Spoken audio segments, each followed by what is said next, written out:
नमो अरिहंताणं नमो सिद्धाणं नमो आयरीयाणं नमो अज्जायाणं नमो लोये सवसाहोनम। अनंत अनंत परम सिद्ध भगवान की जय। 1008 श्री आदिनाथ भगवान की जय।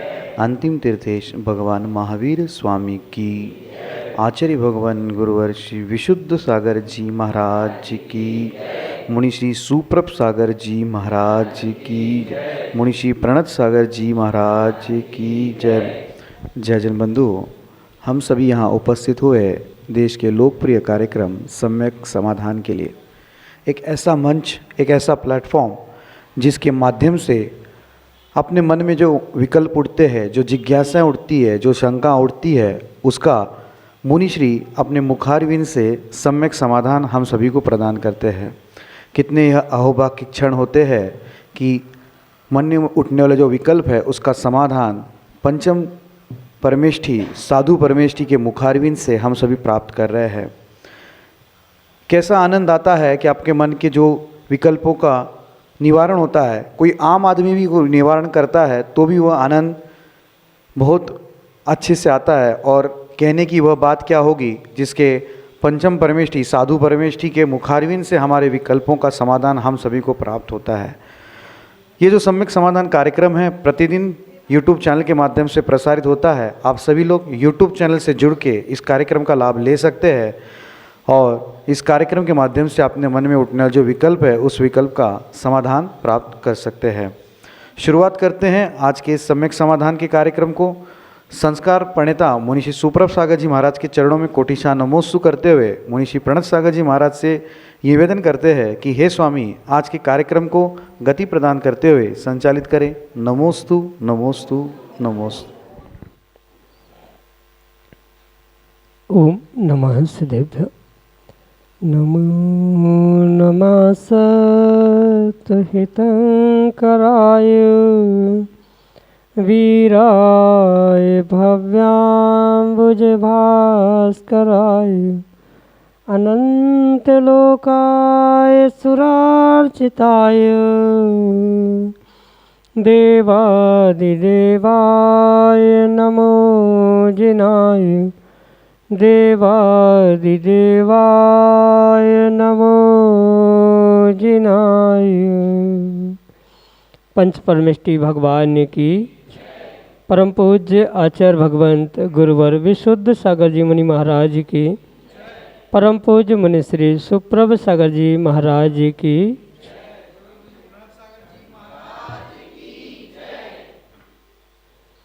मन का एक विकल्प आपको उसी तरह अनंत भवों तक भटका सकता है जिस तरह कि शरीर में लगा एक छोटा सा कांटा।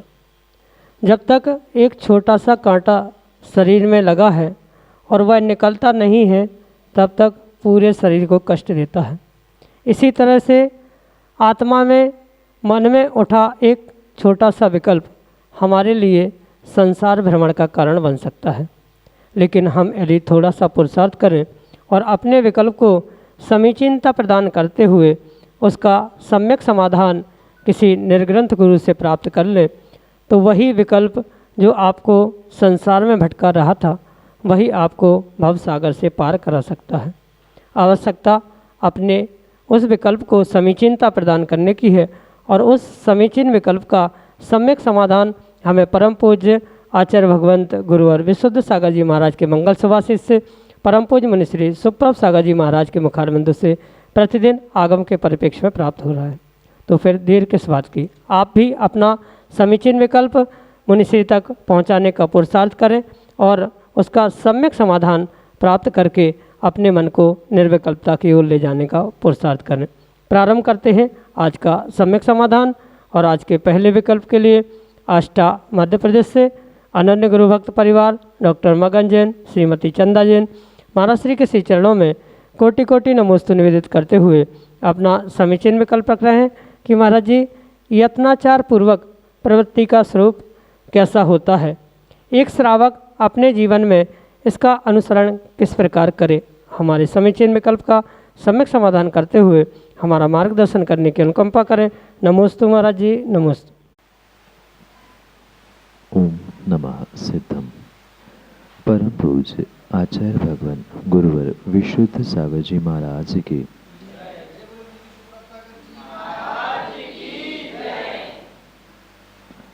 यत्नाचार पूर्वक प्रवृत्ति प्रत्येक जीव अपने जीवन में प्राप्त अवश्य ही कर सकता। यत्न का मतलब होता है प्रयत्न, पुरुषार्थ जो कि विवेक पूर्वक किया जाता है। अगर किए जाने वाले पुरुषार्थ में थोड़ा सा भी विवेक अपने पास है तो आपकी वह प्रवृत्ति यत्नाचार पूर्वक स्वीकार की जा सकती। कहने का मतलब ये है कि उठते हुए, बैठते हुए, चलते हुए प्रत्येक दिन प्रतिदिन के कार्यों को करते समय अगर थोड़ा सा भी जीव विवेक रखे कि मेरे इस क्रिया के माध्यम से जीवों का घात ना हो या कम से कम जीवों की विराधना हो, इस अभिप्राय से अगर कोई भी जीव अपना जीवन जीता है, प्रतिदिन के कार्यों को करता है, तो उसकी वह प्रवृत्ति यत्नाचार पूर्वक ही कही जाती है। यत्न का मतलब ही हुआ करता है कि विवेक पूर्वक कार्य करना, क्योंकि श्रावक अगर इस प्रवृत्ति को प्राप्त करना चाहता है तो श्रावक के लिए तो और भी विशेष विवेक रखने की आवश्यकता है। कौन से समय पर क्या बात करना, कहाँ क्या नहीं बोलना, कहाँ किस प्रकार से अपने कार्यों को क्रियान्वित करना जिसके माध्यम से हमारे इच्छे आवश्यक भी ना छूटे और किसी जीव की विराधना भी ना हो, हिंसा भी ना हो। ये सोच समझकर जो प्रवृत्ति जीव करता है, यही वास्तव में यत्नाचार पूर्वक प्रवृत्ति है। पूर्ण रूप से यह यत्नाचार पूर्वक प्रवृत्ति निर्ग्रंथ मुनिराज ही करते हैं, कर पाते हैं, पर श्रावक भी उस यत्नाचार पूर्वक प्रवृत्ति को कुछ अंशों में अपने जीवन में अवश्य ही प्राप्त कर सकता है।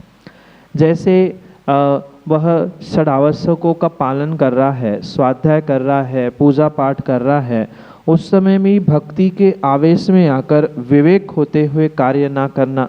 घर गृहस्थी के भी जो कार्य किए जा रहे हैं वहाँ भी अपने सामग्रियों की सुरक्षा तो करना, पर सुरक्षा के चक्कर में किसी जीवों की विराधना ना हो, उनके लिए किसी प्रकार से अंतराय का बंध हम अपने लिए भी ना बांधे।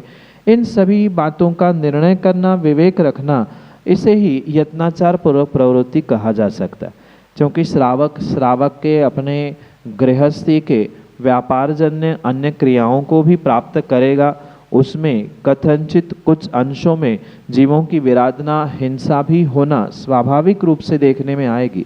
पर जब यह श्रावक ऐसा कोई गृहस्थी का कार्य करे, ऐसे समय पर ये विवेक रखे कि ये कार्य करते समय कम से कम हिंसा हो, क्योंकि पूर्ण रूप से श्रावक हिंसा से बच नहीं सकता।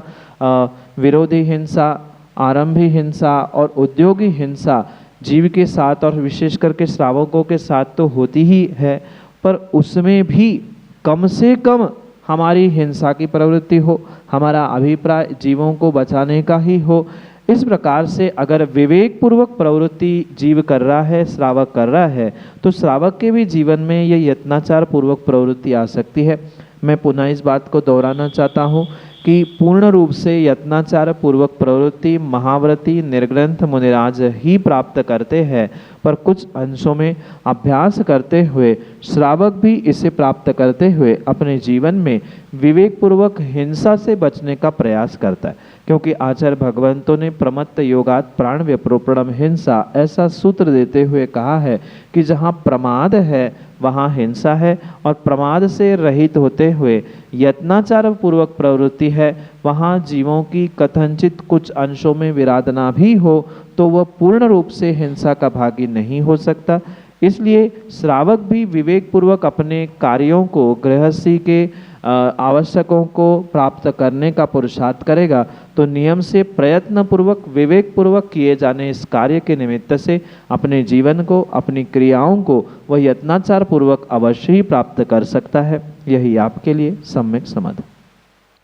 श्रीमती उषा जैन, बनखेड़ी, मध्य प्रदेश से अगले समीचीन विकल्प। दोनों महाराज श्री को कोटि नमोस्तु नमोस्तु नमोस्तु। मेरा प्रश्न यह है कि महाराज मुनि के एक ग्रास का कितना प्रमाण होता है?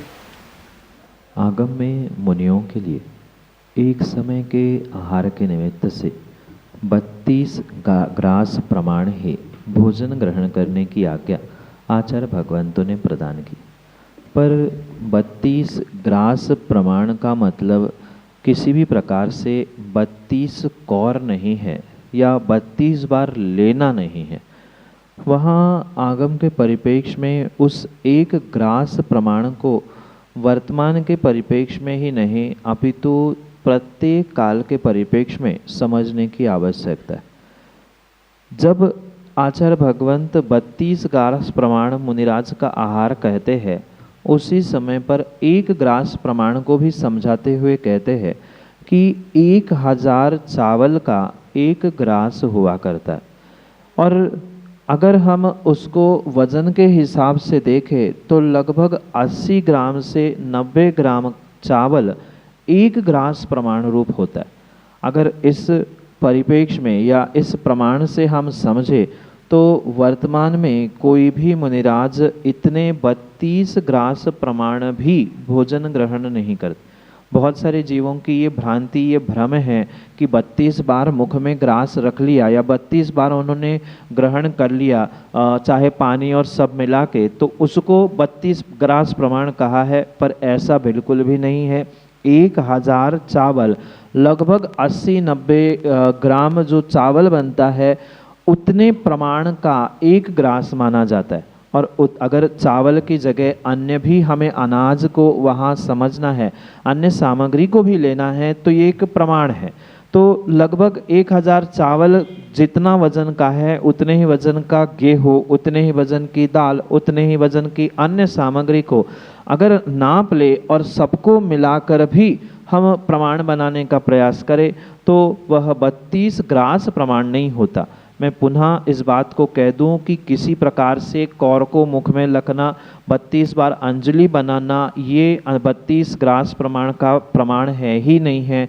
1000 चावल का एक ग्रास बनता है और ऐसे 32 ग्रास प्रमाण मुनिराज आहार ग्रहण कर सकते हैं। चाहे कोई श्रावक घर में उस प्रयोग करके देख सकता है।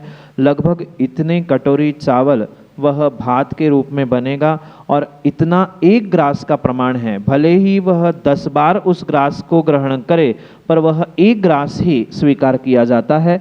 तो ऐसे 1000 चावल का एक ग्रास कहा जाता है। उतने ही वजन का गेहूँ अन्य सामग्री को गिनते हुए उसे ग्रास माना जा सकता है और यही आगम का प्रमाण है जो कि आपके लिए सम्यक समाधान से। सारिका जैन, बनखेड़ी, मध्य प्रदेश से अगले समीचीन विकल्प। नमोस्तु महाराज श्री विधान के बाद जब हम कुछ पुष्प अगर घर ले जाते हैं और उनको घर पे छेपते हैं तो क्या वह निर्माल्य में आता है? वास्तविकता में श्रावकों को पूजन पाठ विधान के उपरांत जो थाली में द्रव्य शेष बची है उसे मांगलिक द्रव्य मानते हुए घर में ले जाना ही आवश्यक नहीं अपितु अनिवार्य है। ये बहुत सारे जीवों की भ्रांति है कि वह द्रव्य भी निर्माल्य हो गया जितना द्रव्य हम मंदिर में ले गए। ऐसा किंचित भी नहीं होता। निर्माल्य वो होता है जो सच्चे देवशास्त्र गुरु के निमित्त से मंत्रों के द्वारा समर्पित किया जाता है, चढ़ाया जाता है। थाली में जो बचा हुआ द्रव्य है वो तो पूर्ण रूप से श्रावकों का ही है, और वह पद्म पुराण जैसे महान ग्रंथों में आप प्रमाण सहित पढ़ सकते हैं कि उन्हें आचार्य भगवंतों ने शेषाक्षत के रूप में स्वीकार किया है, जो कि एक मांगलिक द्रव्य माना जाता है, और उसको घर में अनेक स्थानों पर क्षेपण करते हुए एक मांगलिक भाव उत्पन्न करने की आवश्यकता है। ये भी प्रमाण से प्राप्त होता है। इसलिए ये अवश्य समझे कि किसी भी प्रकार से यह बचा हुआ थाली का द्रव्य निर्माल्य हो ही नहीं सकता। और ये भी ध्यान रखे, चाहे मुनिराजों को दान देने के समय हो, चाहे अरहंत भगवान की पूजा करते समय हो, किसी भी प्रकार से थाली, बर्तन और द्रव्य पूर्ण रूप से पोंछ कर समर्पित नहीं की जाती है। अगर आप ऐसा कार्य करते हैं तो नियम से आपको भी दोष लगेगा, और मुनिराजों को भी आहार के समय पूरी कटोरी, पूरा बर्तन साफ करके आप दे रहे हैं तो मुनिराज को भी उसका दोष लगता है। इसलिए चाहे आहार दान के समय हो, चाहे पूजन विधान आदि के समय में हो, चाहे आप सामान्य रूप से द्रव्य चढ़ाने के लिए डिब्बी भी क्यों ना ले गए हो, क्योंकि अधिकांश जगह पे हमने देखा कि पूरी डिब्बी पहुंचकर वही भगवान को जगा के आते, देख भगवान मैं पूरी डिब्बी खाली करके आया हूँ, तो ये किसी प्रकार से उचित नहीं है। कुछ चावल शेषाक्षत के रूप में, मांगलिक के रूप में घर वापस ले के ही आने चाहिए। कभी किसी प्रकार से द्रव्य का डिब्बा, थाली आदि सामग्री खाली नहीं करनी चाहिए, और ऐसा करने वाला कभी भी जीवन में सफलता को प्राप्त नहीं होता, क्यों भगवान के सामने ही जो खाली हो गया वह जीवन में कभी भर नहीं सकता। इसलिए वह निर्माल्य नहीं है। वह कुछ शेषाक्षत, जरूरी नहीं है कि मुट्ठी भर ले जाए, 4-6 कण तो उस थाली में, कटोरे में, बर्तन में बचने ही चाहिए, तो ही वह शेषाक्षत मांगलिक के रूप में घर आकर क्षेपण करने से विशेष मांगलिक और विशेष पुण्य की प्राप्ति हो सकती है। वह किसी भी प्रकार से निर्माल्य नहीं है। निर्माल्य की बहुत विशेषता से परिभाषा समझनी होगी, जो फिर कभी विशेष समय पे समझेंगे। यही आपके लिए सम्यक समाधान।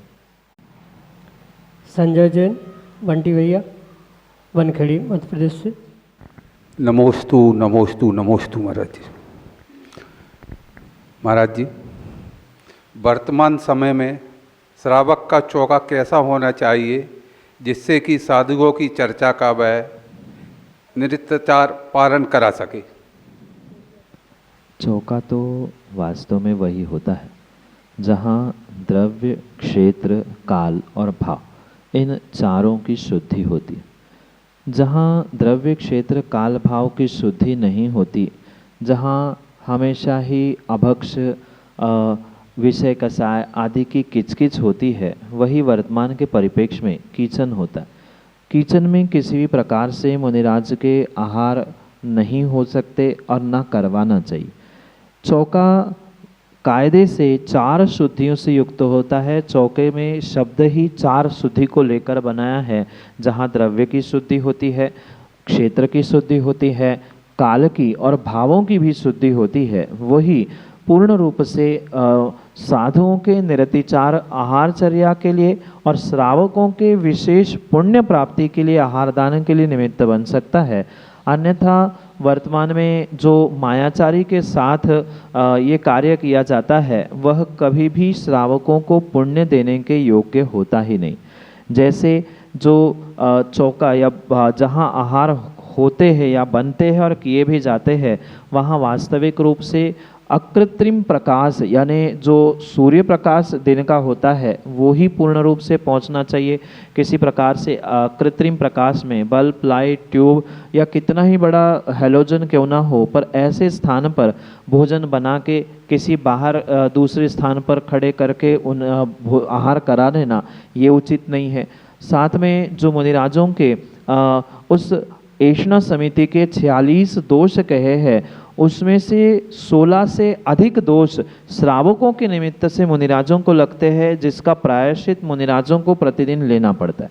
जैसे श्रावकों ने भोजन कहीं बनाया, उठा के कहीं दूसरे कमरे में रख लिया, तो ये स्थापित दोष कहलाता है।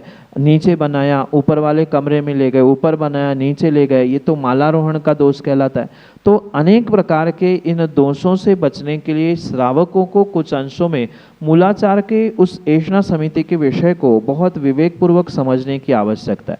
पहली बात तो जहाँ कृत्रिम प्रकाश लाने की आवश्यकता नहीं है, ऐसे ही स्थान पर भोजन बनाना चाहिए, ऐसे ही स्थान पर मुनिराज को खड़ा करना चाहिए और वहीं पर शुद्धि के साथ विवेक पूर्वक आहार प्रदान करना चाहिए। मात्र इतना ही नहीं, आगम के परिप्रेक्ष्य में जो चंदोवा का विधान कहा है वो भी श्रावकों को विवेक पूर्वक काफ़ी बड़ा लगाने की आवश्यकता है। बहुत सारे लोग मात्र दिखावे के लिए छोटा सा चंदोबा बना लेते हैं, पर जहाँ भोजन बनता है, जहाँ आहार बनता है, आहार किया जाता है, ऐसे 7 स्थानों में आगम में आचार्य भगवंतों ने चंदोबा लगाने का विधान समझाया है। इसलिए कम से कम जहाँ आप भोजन बना रहे हैं, आपके किचन की बात अलग है, पर जहाँ अगर शुद्ध भोजन आप त्यागी व्रतियों के लिए बना रहे हैं तो वहाँ आपको पूर्ण रूप से शुद्धि से वह चंदोवा लगाना, द्रव्य की शुद्धि करना, यानी जो सामग्री आप ला रहे हैं वह भी विवेक पूर्वक उसका प्रासुकीकरण करना। क्योंकि बहुत सारे जगह पे देखने में आता है कि बर्तन जैसे सामान्य भोजन के ज़मीन पे रखे जाते हैं, ज़मीन पे रखा जाता है, किसी प्रकार से ज़मीन को स्पर्श उन बर्तनों का, द्रव्यों का, सामग्री का नहीं होना चाहिए। पाटा, टेबल, चौकी आदि के माध्यम से, और वो भी किसी प्रकार से अशुद्ध सामग्री से बने हुए नहीं, शुद्ध लकड़ी की सामग्री से बने हुए ही पाटा, टेबल आदि का प्रयोग करते हुए उस पर ही सामग्री को रखना। किसी प्रकार से गीले बर्तन, गीले द्रव्य से उसको नहीं ढकना। ऐसे अनेक दोष श्रावक वर्तमान में चौके आदि के निमित्त से कर सकता है। उससे बचने का प्रयास प्रत्येक स्थान पर करने की आवश्यकता है। क्षेत्र की शुद्धि हो गई, जैसे वर्तमान में बहुत सारे ऐसे स्थान होते हैं जिस कमरे में अटैच होते हैं वहीं पर भोजन कराए जाते हैं, आहार कराए जाते हैं, तो उन कमरों को भी वर्जित करना होगा या ऐसे स्थान विशेष रूप से बनाने की वर्तमान में आवश्यकता है जहां पूर्ण रूप से प्रकाश हो, इन दोषों से बचने का पुरुषार्थ हो, तो ही कार्य आवश्यक है। साथ में काल शुद्धि को ध्यान रखना होगा कि शाम को बनाया और कल उस हम आहार में चला रहे हैं, तो ऐसा भी उचित नहीं है। प्रत्येक द्रव्य की अपनी मर्यादा है, आटे की मर्यादा है, घी की मर्यादा है, पानी उबालने की या उसकी छानने अनछाने आदि सबकी जो काल मर्यादा है उस काल की भी शुद्धि रखने की आवश्यकता है। नहीं तो कई बार ऐसा होता है कि शाम को बनाया या उजाले के पहले ही 4 बजे से 5 बजे से तैयारी हो गई और 8 बजे चौके में हम वो परोस रहे या मुनिराज को दान में दे रहे, तो ये भी उचित नहीं है। तो द्रव्य, क्षेत्र, काल और भावों की भी शुद्धि वहाँ आवश्यक है। अगर वहाँ मन की शुद्धि नहीं है, किचकिच चल रही है कि मैं दूंगा, तुम दोगा, इसको देना है, वो देना है, तो भावों की भी शुद्धि के अभाव में कभी चौका नहीं होता। इसलिए द्रव्य, क्षेत्र, काल और भाव, इन चारों की शुद्धि के साथ ही श्रावकों को साधुओं के लिए पड़घान करते हुए चौके के माध्यम से आहार दान कराने की आवश्यकता है। और बिल्कुल उसके अनुकूल ही घर में कोई ऐसे कमरे बनाने की आवश्यकता है जहां इन सभी शुद्धियों का ध्यान रखते हुए आप मुनिराज के आहार करा सके। यही आपके लिए सम्यक समाधान। आशीष जैन, गाड़रवाड़ा, मध्य प्रदेश से अगले समीचीन विकल्प करें। नमोस्तु महाराज जी, नमोस्तु। मिथ्यात्व क्या है एवं वर्तमान समय में उससे हमें कैसे बच सकते हैं? सच्चे देव, शास्त्र और गुरु, इनको छोड़कर अन्यत्र जो आपकी श्रद्धा जा रही है वही आगम के परिप्रेक्ष्य में मिथ्यात्व। क्योंकि जो जैसा तत्व है उसके वैसे स्वरूप को ना मानते हुए उसके विपरीतता को ग्रहण करने की जो जीव की परिणति है वही आगम में मिथ्यात्व कहा। सामान्य रूप से अगर समझे तो जो जैसा है उसको वैसा मानना ये सम्यक है, और जो जैसा नहीं है उसको वैसा मानना ये मिथ्यात्व। वितरागी प्रभु के अलावा अन्य भी कोई होते हैं उनको भी मानना ये जो मूढ़ता है, ये मूर्खता है, ये पूर्ण रूप से मिथ्यात्व है। दिगंबर गुरु के अलावा अन्य भी कोई गुरु होता है जो पारमार्थ से कल्याण करने के लिए निमित्त है, ऐसा मानना भी मिथ्यात है। सामान्य रूप से अनेक गुरु होते हैं, लौकिक गुरु, शिक्षक आदि आदि कहना ये भिन्न विषय है, पर आत्मा का कल्याण करने वाले दिगंबर गुरु ही होते हैं। मेरी व्यवहार से शरण, मेरी व्यवहार से रक्षा करने वाले मात्र वह वीतरागी प्रभु ही होते हैं। उनके अलावा सरागी किसी को भी स्वीकार करना, मानना ये भी मिथ्यात है। दिगंबर आचार्य भगवंत और निर्ग्रंथ मुनिराज और हमारे अरिहंत भगवान के अलावा अन्य प्रणीत जो भी ग्रंथ है या उनके अनुसार जो नहीं है, ऐसे उस जिनवाणी को सुनना, समझना, समझाना, पढ़ना ये पूर्ण रूप से कुशास्त्र का स्वरूप है और उसको मानने से मिथ्यात का ही दोष लगता है। आगम में आचार्य भगवान ने बहुत कठोरता से इसका वर्णन करते हुए समझाने का प्रयास किया है कि एक बार भी अगर जीव जाने या अनजाने में उस मिथ्यात को प्राप्त करता है, मिथ्यात की विनय करता है, तो एक बार की उसकी मिथ्यात की विनय में उसे 1,00,000 वैश्याओं का सेवन करने का पाप मात्र एक बार के मिथ्यात के सेवन से लगता है। इसलिए जो जैसा नहीं है उसको हम अपने प्रभु, गुरु या जिनवाणी के समान मान रहे हैं, उनकी समान उनकी पूजा अर्चना कर रहे हैं, तो पूर्ण रूप से वह मिथ्यात का दोष लगेगा। और एक बार के मिथ्यात के झुकने में 1,00,000 वैश्याओं का सेवन करने का जो पाप लगता है, उतना पाप उस मिथ्यात के निमित्त से लगता है।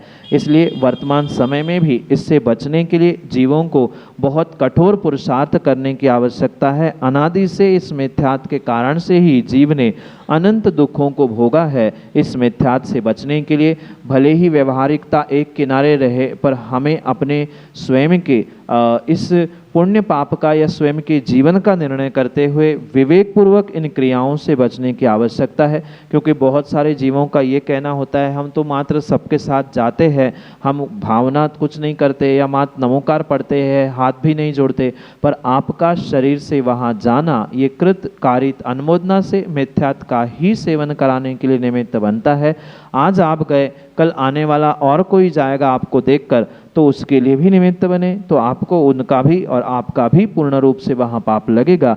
इसलिए वर्तमान समय में भी विवेक पूर्वक इससे बचने का प्रयास करें, क्योंकि सम्यक दृष्टि जीव किसी भी प्रकार से ऐसे कुतत्वों के सामने कभी विनय का प्रदर्शन नहीं करता, ना लोभ से, ना स्नेह से, ना प्रेम से, ना भय से, ना डर से। क्योंकि वीतरागी प्रभु का जो सम्यक दृष्टि भक्त है वह कभी किसी से डरता ही नहीं है। जो होना है वह कर्मों के अधीन है, जैसा आपने किया है वैसा होना है, ये निर्णय करते हुए वो मिथ्यात से बचने का प्रयास करता है। और नियम से जो मिथ्यात का आज त्याग करता है वही आने वाले समय में दुखों से बच सकता है। अगर मिथ्यात के राग में या किसी विशेष के राग में हम वीतराग देवशास्त्र गुरु से दूर हो रहे हैं, या वीतराग देवशास्त्र गुरु से दूर ना होते हुए भी अन्य स्थानों में जा रहे हैं, तो वहाँ मिश्र परिणति कारण से पुनः अनंत संसार में दुख ही प्राप्त करेगा। इसलिए प्रत्येक जीव को इस मिथ्यात से, विपरीतता से बचने का प्रयास करना होगा। यही आपके लिए सम्यक समाधान।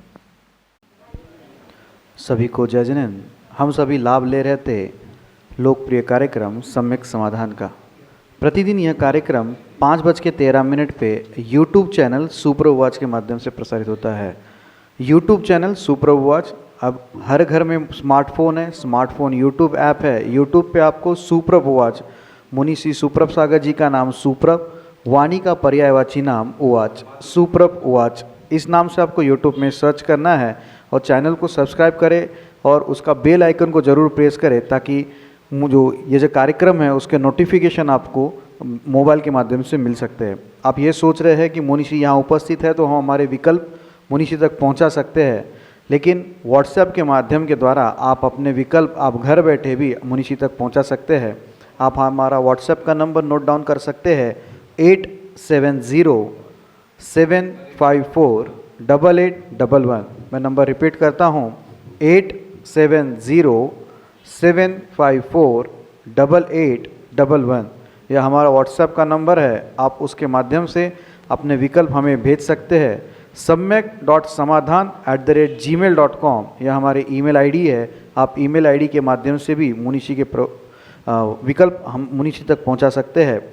प्रतिदिन शाम को 7:40 पे जिनेवार टीवी के माध्यम से मुनीषी के प्रवचन प्रसारित होते हैं। आप सभी लोग घर बैठे मुनीषी के प्रवचन का लाभ ठीक शाम को 7:40 पे जिनेवार टीवी के माध्यम से ले सकते हैं।